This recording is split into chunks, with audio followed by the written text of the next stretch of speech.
Well, the first thing I would say is that there's one person in your church who is the most significant recruiter that is in the entire church, and that's the pastor. And if the pastor supports the effort, you have a chance for survival and to see it happen.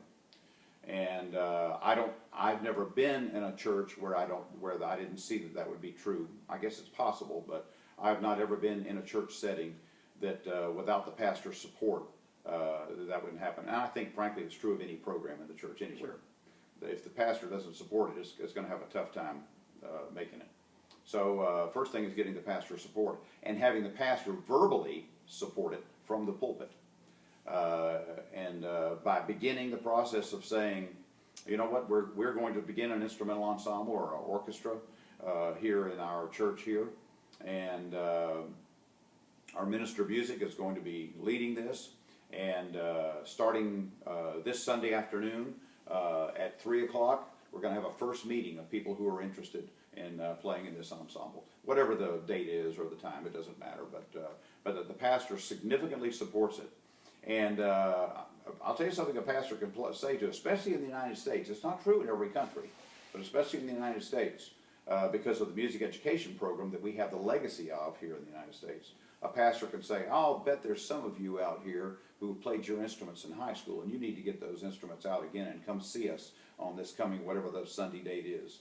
And it carries more clout coming from the pastor than from anybody else that can stand in the pulpit, because people expect the pastor to say truth. And so I think that's the single greatest recruiter is the pastor. And I think that you start with what you have. I would find it, I don't know, I've never tried to do this, but to maybe start with a group that's all auditioned to start with, I've never tried to do that. I don't know if I would do that or not, but I do know that I want to open the door for ministry to those that have a gift for playing their instruments, and for them to have an opportunity to use that gift for God's glory and to be able to be involved in ministry. So you just have to start, and you have to know that on that first time coming together, that you want to make sure that you're striving for success and not for excellence. Excellence is very, very high on my priority list, but in the beginning you've got to start. You just have to start, and the goal is to have success and for those musicians to find joy in their playing. Now, some of them may be high school kids that are already playing in a group in school, or they may be college kids that are doing that. But I'll be honest with you, I've had, in my 40 years of doing this, I've had much more success with adults who had not played their instrument in 5, 10, 15, 20, 25, 30 years, coming back to their instrument again. And something else I've learned is that, and I promise you this is true, I can honestly tell them, if you'll come to rehearsal on whatever day or night or that you're going to have a rehearsal, and if you'll be consistent in it, I can promise you that in 3 months you'll be where you were when you left the instrument. And they find that a little shocking, especially when they go home and take their instrument out for the first time after 30 years. And but one of the things I want them to do is to get down there with the rest of the group and let the group pull them along, as opposed to them hearing themselves for the first time after 30 years at home. It's really important for them to get in the midst of an ensemble again and to feel how good that feels to them. And I'm very, very serious. Matter of fact, I think a month is even more, it would work. But I say 3 months to be safe. And you say, well, you mean in 3 months they can be great players? No, in 3 months they can be where they were when they left the instrument. If they only played through 11th grade, that's all they know. So wherever they left the instrument, whatever level they were at.